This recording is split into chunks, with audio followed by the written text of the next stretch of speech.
예수님의 탄생, 예수님하고 우리 인간하고 그 탄생, 출생에 대해서 다른 점이 뭐냐? 그게 이제 우리가 참 궁금한 점이죠. 예수님은 성령의 역사에 의해 가지고 출생을 했다. 이게 뭐 그냥 믿어지지 않는 얘기죠. 근데 이 역사적으로 이거는 믿을 수밖에 없다는 겁니다. 왜 그러냐 그러면 그 유대 나라의 그 제도라고 그러고 법이라고 그럴까요? 그런 것이 결혼하기 전에 약혼을 하고는 절대 처녀 총각이 함께 같이 할 수가 없답니다. 그건 아주 그 법으로 만약에 그렇게 막 함께 했다가는 그게 살지를 못하고 아주 추방을 당하든지 무슨 그런 일을 당한답니다. 그래서 예수님은 유대인 가운데서도 자기들이 예수를 안 믿지만은 예수의 출생은 성령에 의해서 출생하셨다는 건 확실히 다 믿는답니다. 그러니까 예수님은 성령에 의해서 출생하셨고 우리 인간은 사람과 사람의 결합을 통해서 출생하셨고, 그러니까 그게 이제 완전히 다른 거죠. 그러니까 예수님께서 성령의 역사에 의해 가지고 이 땅에 출생하신 것은 바로 우리 죄를 담당하기 위해 가지고 십자가에 못 박아 죽으려고 주님 하나님께서 이 땅에 보내주셨다. 그런 말씀이죠. 그래서 예수님은 원래 나면서부터 죄가 없이 출생하셨고 죄 없이 이 세상에 사셨고 죄 없이 이 세상을 떠나가셨고 죄 없이 예수님은 부활하시고 성천하셨다 하는 것이, 예수님은 죄가 없다는 거하고 우리 인간은 죄가 있다고 하는 거하고 어느 누구를 막론하고 인간은 다 죄가 있습니다. 그것이 이제 완전히 다른 거죠. 첫 번째 말씀이 여기 이제 26절에 이런 말씀을 했거든요. 예수님의 탄생은 하나님의 약속의 성취다. 그래서 26절에 이제 그런 말씀이죠. 그 이후에 그의 아내 여섯째 달에 천사가 가브리엘에 하나님의 부르심을 받아 갈릴리 나사렛이라는 동네에 가서, 그러니까 침례 요한에 대해 가지고 출생할 것에 대한 엘리사벳에 와서 말씀하던 천사가, 가브리엘 천사가 역시 그 천사입니다. 가브리엘 천사는 기쁜 소식을 전하는 천사거든요. 그 천사가 역시 예수님의 출생을 위해 가지고 마리아에게 가가지고 네가 예수라고 하는 사람을 출생할 것이다, 낳을 것이다. 그러니까 나사렛 동네에 가가지고 예수가 나겠다고 하는 것을 마리아에게 소식을 전했습니다. 그러니까 그 나사렛이라고 하는 동네는요, 뭐 지금도 그러지만 그렇게 좋은 동네가 아닙니다. 그래서 이 납달리 스불론 지파 그 갈릴리 땅이거든요. 그러니까 이스라엘의 최북쪽에 있는 나사렛이라는 동네는 말이죠, 구약 성경에는 한 번도 안 나옵니다. 이름 없는 도시다 그런 말이죠. 근데 하나님께서 위대한 예루살렘이나 이런 뭐 좋은 도시에서 지금 그 예수님이 나는 것을 하시면 좋을 텐데 주님은 거기 나지 아니하시고 동네 가운데도 제일 아주 가난한 동네, 제일 아주 안 좋은 동네, 여기서 출발하시고 가지고 주님은 인생을 마치게 되는 그런 사건을 말씀하고 있습니다. 그래서 예수님은 사람들로부터나 뭐 누구를부터도 존경받거나 뭐 칭찬받거나 뭐 대접받거나 그런 게 별로 없습니다. 그래서 갈릴리라고 하는 이 남에서부터 아주 비천한 동네에서 출생하셔가지고 하나님의 역사, 하나님의 뜻을 이루어 드리려고 하신 것을 볼 수가 있습니다. 그래서 예수님은 나면서부터 고통을 당하시고 고난당하시고 모든 것을 참 어려운 가운데 시작을 하셨다고 하는 것, 그걸 우리가 생각할 수 있습니다. 그런데 우리 예수님이 출생하실 때에 할 수 없이 어려움이 있었고 또 출생하시고 난 다음에도 예수님이 계속 고난, 어떤 면은 고난 속에 생활하시고 삶을 사셨다 하는 것을 우리에게 가르쳐 주고 있습니다. 그 다음 말씀이 뭐냐 그러면요, 진정한 은혜가 뭐냐? 은혜는 고난에 참여하는 것이 은혜다, 그런 말씀이죠. 28절에 보니까 그가 들어가 이르되 은혜 받은 자여 평안할지어다. 이 마리아가 은혜 받았다고 하는 건 참 이해가 안 되잖아요. 왜냐 그러면 마리아는 예수가 잉태하면서부터 시작해가지고 계속 고통이고 고난입니다. 예, 왜냐 그러면 처녀가 잉태했으니까, 애를 바지에서 배웠으니까, 뭐 우리나라도 아무리 지금 뭐 현대판 뭐 없다 그래도 처녀가 애 낳았다 애 가진다 그러면 그게 좋은 일이 없잖아요. 그러니까 여기도 처녀가 애를 가졌으니까 얼마나 고통이요, 얼마나 괴로움이요. 그러니까 그런데 여기 보니까 그랬죠. 예, 이 예수를 잉태한 마리아여, 너는 정말 행복한 사람이다, 너는 복 있는 사람이다, 그렇게 칭찬을 했습니다. 예, 그러니까 이 은혜라고 하는 은혜, 예, 이 은혜가 네게 임한다. 하나님의 축복이 네게 임했다. 하나님의 사랑이 네게 임했다. 하나님의 은총이 네게 임했다. 하나님이 내 마음에, 예수가 내 마음에 임했다. 그러니까 너는 정말 복 있는 사람이다, 그런 말씀이었습니다. 때문에 예수를 잉태한 마리아는 정말 복 있는 사람입니다. 예수가 잉태함으로 통해 가지고 고난이 온 것이고 고통이 온 것이고 어려움이 온 것이다 이 말이죠. 그러니까 이 말을 다시 하면 우리가 예수가 우리 마음에 들어오고 우리가 예수를 믿고 믿음으로 살면 환난도 없고 고난도 없고 고통도 없고 그렇게 생각하는데 이 말이죠.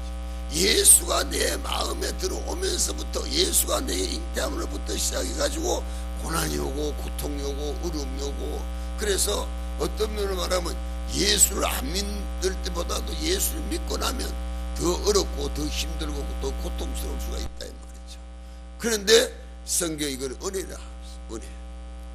왜냐? 주님이 그 마음에 임재했기 때문에, 주님이 그곳에 임재했기 때문에, 그래서 고난이 오고 고통이 오는 것이다. 그러므로 해서 우리가 주님이 내 마음에 잉태함을 통해 가지고 내가 생활에 살아가는 것이 그렇게 뭐 오래 사는 건 아니죠. 우리가 잠깐 사는 거지만 그 어려움을 이기지 못해 가지고 실망하고 낙심하고 그걸 이기지 못해 가지고 넘어지고 그러지 말아야 말이죠. 여러분, 우리가 흔히 그러잖아요. 예수 믿고 고난당하고 고통당하면 아이고 나는 예수님 나는 내한테 그하지 않는가 보다, 왜 내가 예수 믿는데 왜 이런 어려움이 닥치느냐, 왜 이 고난이 닥치느냐, 역경이 닥치느냐, 실망 낙심하잖아요. 근데 예수가 그 마음이 있기 때문에 그런 거예요. 예수가 없으면 그럴 필요도 없어요. 예수가 없으면 마귀가 역사하는 것이기 때문에 그럴 필요가 없다 이 말이죠. 예수님이 그 마음에 임재 계심으로 해서 우리는 예수로 인해 가지고 고난이 있고 고통이 있고 환난이 있고 시험이 있고 이걸 은혜라고 그랬어요. 그렇기 때문에 우리는 예수가 내 마음에 들어온 걸 만족하게 생각하고 실망 낙심할 필요가 없어요. 예, 그래서 왜냐? 이 고난에 참여하는 건 잠깐입니다. 오래 가는 게 아닙니다. 예, 우리 성경 한번 보겠습니다. 베드로전서 4장 13절 381쪽입니다. 381쪽.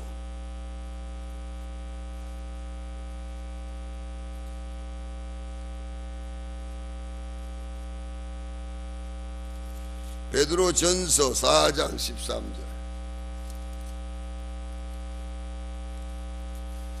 예. 자, 찾았으면 우리 같이 한번 큰 소리로 4장 13절 시작. 오히려 너희가 그리스도의 고난에 참여하는 것으로 즐거워하라. 이는 그의 영광을 나타내실 때에 너희로 즐거워하고 기뻐하게 하려 함이라. 예, 고난에 참여한 걸 오히려 기뻐해라, 즐거워해라 말이죠. 예, 왜? 고난에 참여한 것 때문에 우리가 축복받는 것이고, 고난에 참여한 것 때문에 우리가 천국 가는 것이고, 고난에 참여한 것 때문에 우리가 하나님 나라에 가가지고 상 받는 것이다. 그리 말씀을 한 거죠. 그렇기 때문에 베드로는 우리가 고난당한 것 때문에 실망하지 마라 말이야. 낙심하지 마라 말이야. 고난당한 것 때문에 우리는 오히려 하나님 앞에 상급받는 것이고 복받는 것이다. 그렇게 여기 말씀을 한 거죠. 그래서 우리는 고난에 어떤 예수가 내게 임하. 왜 나는 예수 믿는데 기도하는데 왜 어려움이 오느냐? 예수가 잉태했기 때문에 어려움이 오고 고난이 오고 역경이 옵니다. 그걸 우리가 이해해야 되고요. 다음 마지막 말씀은요, 하나님은 성도 한 사람 한 사람 개인을 다 알고 계신다. 30절이죠. 천사가 이르되 마리아여 무서워하지 말라. 네가 하나님께 은혜를 입었느니라. 하나님께 은혜를 입었느니라. 마리아여, 침례 요한이가 날 때도 침례 요한에 대해 가지고 가브리엘 천사가 엘리사벳에게 이야기를 해 주었어요. 아들 낳을 것이다. 사가리여. 하나님께서 우리 각 한 사람 한 사람 이름을 다 아신다는 겁니다. 그러니까 그걸 우리는 꼭 기억해야 되겠어요. 그러니까 시골에 있든 뭐 어디에 있든 간에 하나님은 우리 개인 한 사람 한 사람의 이름을 다 알고 계시고, 그래서 그 이름을 아는 그 사람에게 하나님이 같이 하신다는 거죠. 그러니까 하나님이 내 이름을 아신다 하는 건 정말 귀한 일이잖아요. 예를 들어서 한 나라의 대통령이 내 이름을 알고 나를 부르신다, 나를 불렀다, 어디 초청을 했다, 얼마나 영광스럽잖아요. 영광스럽게 생각하잖아요. 근데 그게 아니고 70억 넘는 인구 가운데에 하나님이 내 이름을 아시고 하나님이 나를 부르신다, 나를 불러주셨다. 하나님이 나를 불러서 그 70억이나 되는 그 인구 가운데 나를 하나님이 아들로 딸로 만들어 주셨다. 이게 이제 우리 영광이죠. 우리가 아주 참 귀하게 생각해야 되는 거죠. 그 예수 믿는다고 하는 걸 우리가 어떻게 생각하면 어렵게 생각하고 힘들게 생각하고 예수 믿는 게 고통스럽게 생각하고 괜시리 예수 믿었다 그렇게 실망하고 그런 분들도 있습니다. 몰라서 그런 겁니다. 전능하신 하나님이 나를 아시고 나를 지켜주시고 나를 도와주시고 나와 함께 하신다고 하는 거, 이거 얼마나 큰 축복이냐 이 말이죠. 그래서 하나님께서 내 하는 모든 생활을 다 굽어 살펴보신다 이 말이죠. 성경 봅시다 한번. 시편 11편 4절 811쪽에 있어요. 구약 성경 811쪽.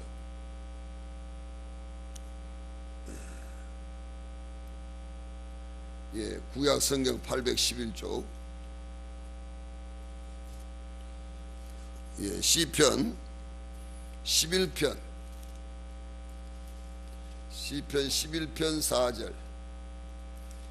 자, 시편 4절 보겠습니다. 시작.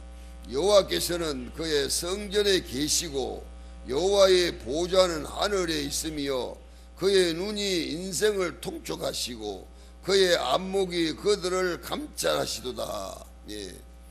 하나님이요, 하나님이 성전에 계십니다. 그래서 우리가 자꾸 성전에 가서 예배드리고 성전에 가서 그 성전에 하나님이 계시는 곳입니다. 보호자에 하나님이 계십니다. 그 하나님을 굽어 살펴보시고 그 예배드릴 우리를 굽어 살펴주고 통촉하십니다. 이런 우리 잊지 마세요. 근데요, 이제 가만히 우리가 생각해 보면 이제 그런 게 있잖아요. 만약에 하나님이 말이죠, 우리 인간처럼 어떤 형체를 갖고 계시면서 우리와 날마다 우리와 함께 같이 있다 그러면 우리 못 살아요. 무서워서 못 살아요. 근데 하나님이 우리가 육의 눈을 안 보이니까 우리는 때로 없는 것처럼 생각하고 막 자기 마음대로 행동하고 자기 마음대로 막 가고 그러지, 하나님이 우리 사람처럼 늘 같이 이렇게 함께 같이 늘 다닌다, 늘 다니는 것이 보이면 말이죠, 우리가 행동할 수 없잖아요. 어떤 사람도 하나님 봐야지, 하나님 보면 우리가 살 수가 없어요. 살 수가 없는 거예요. 그 전능하신 하나님 우리가 어떻게 봅니까? 벼락치듯이 한번 봐도 기절해가 넘어지는데 어떻게 하나님 보겠어요? 그런 하나님이 우리와 같이 이렇게 늘 함께 같이 행동하고 함께 다 산다 그러면 우리가 살겠어요?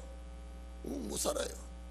그래도 안 보이니까, 영적으로 보이는 거고 안 보이니까 우리가 그래도 마음 놓고 편하게 살 수 있는 것이, 만약에 우리가 원하는 대로 볼 것도 우리가 살 수가 없는 겁니다.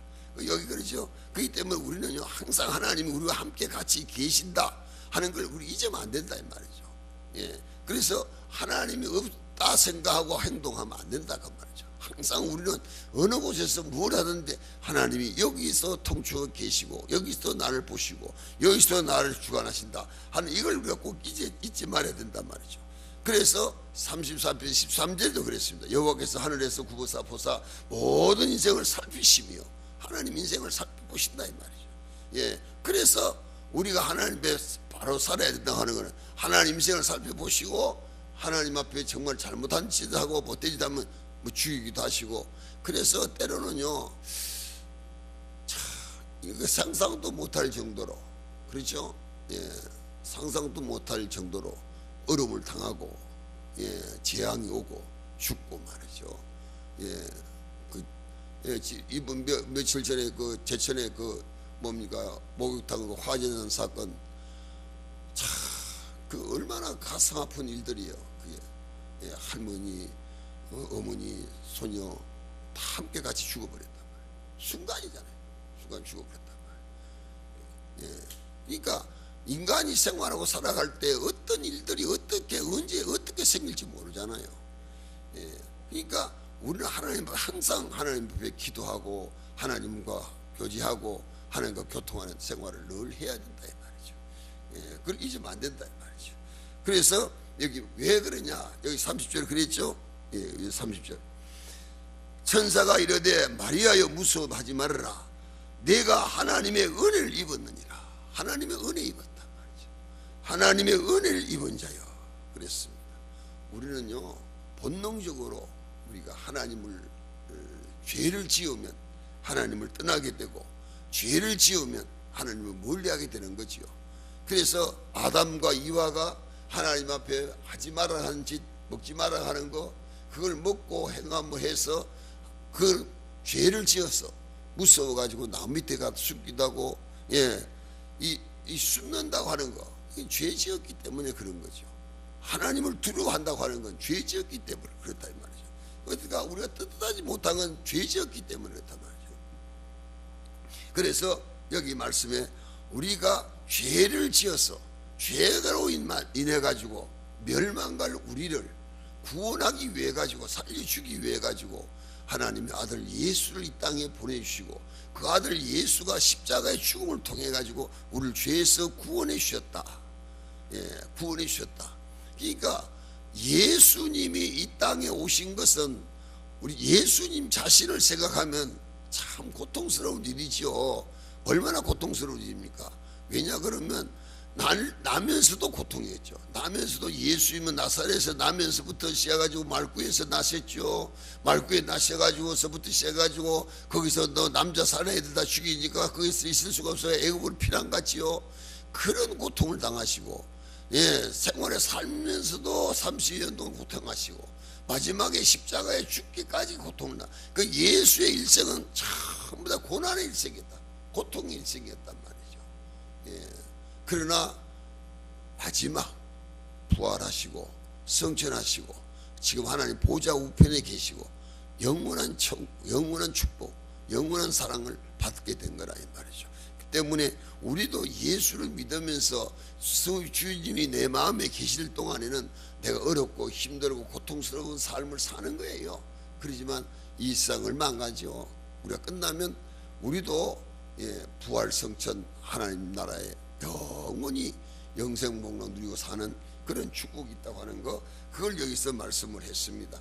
그래서 우리는 주님을 두려워할 것이 하나님을 두려워하는 게 아니라 정말로 하나님을 잘 섬기고 하나님을 잘 모시고, 예, 우리가 생활의 삶을 통해서 하나님께 영광이고 우리 자신 생활 속에 복이 되는 은혜가, 복이 되는 역사가 함께 하시기를 주의 이름으로 축원합니다. 기도합니다.